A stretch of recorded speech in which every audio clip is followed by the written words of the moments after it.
ប្រុញបាត់ស្ងាត់ឆឹងពីបណ្ដាញសង្គមបាត់មុខបាត់មាត់សំងំធ្វើរឿងមួយនេះសោះបងប្អូនពិតជាបានស្គាល់ហើយនៅអាប្រុញកាលពីប៉ុន្មានឆ្នាំមុនកាលពី3-4ឆ្នាំមុនបងប្អូនបានសើចក្អាកក្អាយជាមួយនឹងអាប្រុញបានបង្កើតវីដេអូកំ pl ែងជាហូហែ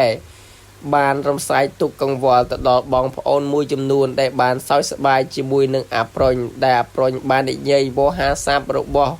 វាបាននិយាយធ្វើឲ្យមហាជនបងប្អូនខ្មែរយើងមួយចំនួនសោចមិនចិនណាយនោះទេចំពោះកំ pl ែងរបស់អាប្រុញសោចយ៉ាងបែកអាចពេញតែនឹង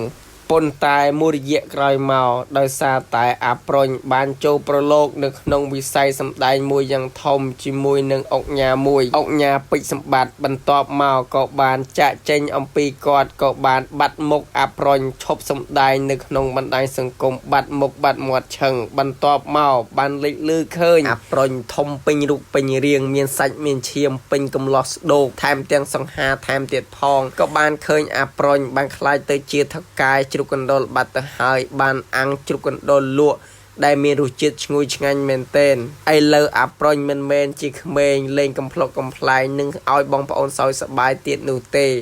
អាប្រុញមកសានេះគឺជាថកែជ្រូកកណ្ដុរដែលបដូរពីក្មេងថតវីដេអូកំ pl ែងមកគឺជាមនុស្សម្នាក់គឺជាអ្នករស់ស៊ីនៅក្នុងអាជីវកម្មលក់ជ្រូកកណ្ដុរអាំងដែលមានរសជាតិឈ្ងុយឆ្ងាញ់ដែលបានបាត់មុខអាប្រុញឆឹងនៅក្នុងការសម្ដែងផ្សេងដែលជាវីដេអូកំ pl ុកកំ pl ែងរបស់អាប្រុញមិនចិនណាយនោះទេសម្រាប់បងប្អូនខ្មែរយើងបានទស្សនា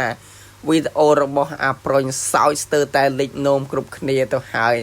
នៅពេលដែលអាប្រុញនៅកាលពីក្មេងនោះគឺពាក្យបហាស័ព្ទរបស់អាប្រុញនិយាយគឺកំ pl ុកកំ pl ែងនិងសួរសំណួរដាក់អាប្រុញមិនចិនណាយមែនទែនចំពោះចម្លើយរបស់អាប្រុញឆ្លើយថែមទាំងមានកំ pl ុកកំ pl ែងថែមទៀតផងអាប្រុញក៏បាននិយាយដែរនៅពេលអ្នកកសែតបានធ្វើសម្ភាសន៍ថាមិនបានឈប់ថតវីដេអូព្រោះតែអាប្រុញក៏បាននិយាយថាការថតវីដេអូសម្ដែងគឺមិនសូវបានលុយសម្រាប់ចូលទៅក្នុងគ្រួសារប៉ុន្មាននោះទេចំណែកការរស់ស៊ីវិញគឺបានប្រាក់ចំណូលហូរទៅដល់ក្នុងគ្រួសារនិងការផ្គត់ផ្គង់គ្រួសារគឺបានច្រើនជាងការសម្ដែងហើយអាប្រុញក៏បាននិយាយបន្តទៀតថាការរស់ស៊ីមួយនេះដើម្បីរកប្រាក់ចំណូលដើម្បីចិញ្ចឹមឪពុកម្ដាយរបស់គាត់